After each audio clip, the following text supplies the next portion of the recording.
Hello everybody, this is weekend now and time to get more analytical, away from the din of the markets. In this show, Under the Lens, I try and go deeper into some important issues that investors face. The idea is for you to get an in-depth knowledge of the same headlines and stories which you have been reading right through the week.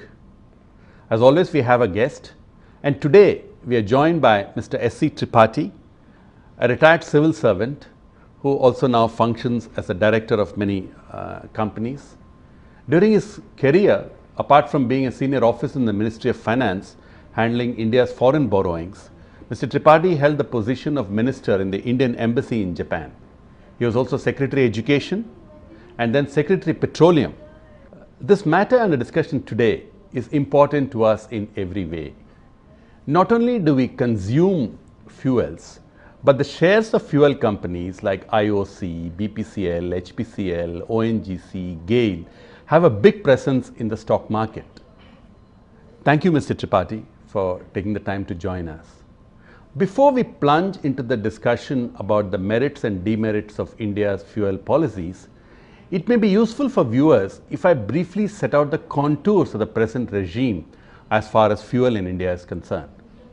There are majorly four fuels, one could say: kerosene, diesel, petrol and cooking gas.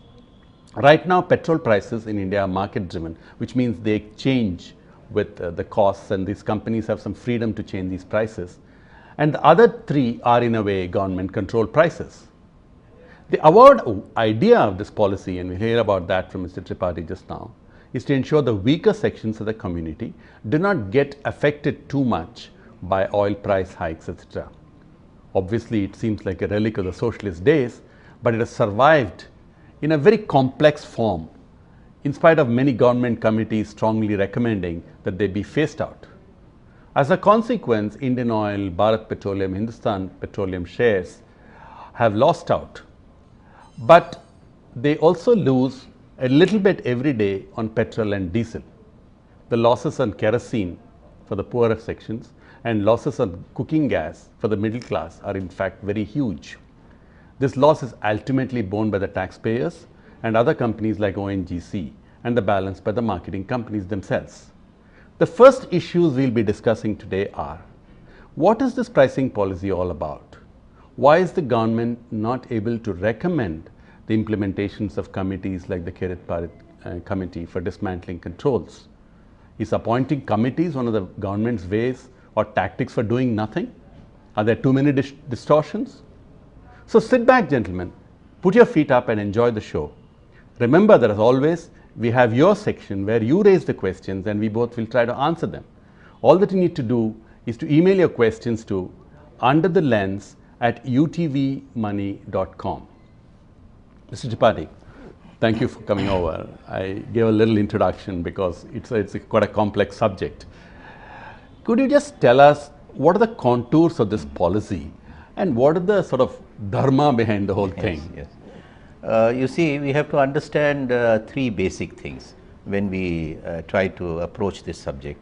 One is that India's energy consumption, whether you take the total primary energy consumption or you take the consumption in terms of hydrocarbons, oil and gas, is about 1/4 of world's average. China has already reached world's average, it's gone beyond world's average. US is about 20 times our so we're consuming very little. So the point I am making is that our consumption has increased and will continue to increase for next 20 to 50 years. Even if we make all efforts for energy conservation, energy efficiency, etc., the fact remains that we are at such a low base that we, in order to develop, and so far all the development processes that are known to most of us and the model that we have is energy dependent. Therefore, development or per capita growth is directly proportional to per capita consumption of energy. Yeah. And energy, almost half of it comes in oil and gas form. So, we will continue to consume more and more. If we are increasing our growth at a rate of 9%, we shall continue to increase the consumption at a rate of between 5 to 6% in spite of best effort. That is the first thing. The second thing is, unfortunately, we are not well endowed in terms of natural resources of hydrocarbons, oil and gas. We have about 0.6 to 0.7% of world's resource in oil and about 1% of world's resource in gas. So, we have to import. We are very heavily import dependent so far as crude oil is concerned. Gas, because we have not so far got any transnational pipeline system, we have started importing through LNG, and our consumption of gas is still low. Relatively low. But we might start importing large quantities of gas also. So, one, that our consumption will keep growing, and number two, our imports will keep growing. So, these are two basic features. The third, these are two basic features where we have very little control. The third feature is that our fiscal system is such that very large proportion of our taxes, both state and center, come from taxes on our fuel. Oh, hold that thought. That's an interesting. We'll come back. Okay. So actually, it's the government also makes a lot of money. Mr. Tripathi was starting a very interesting subject.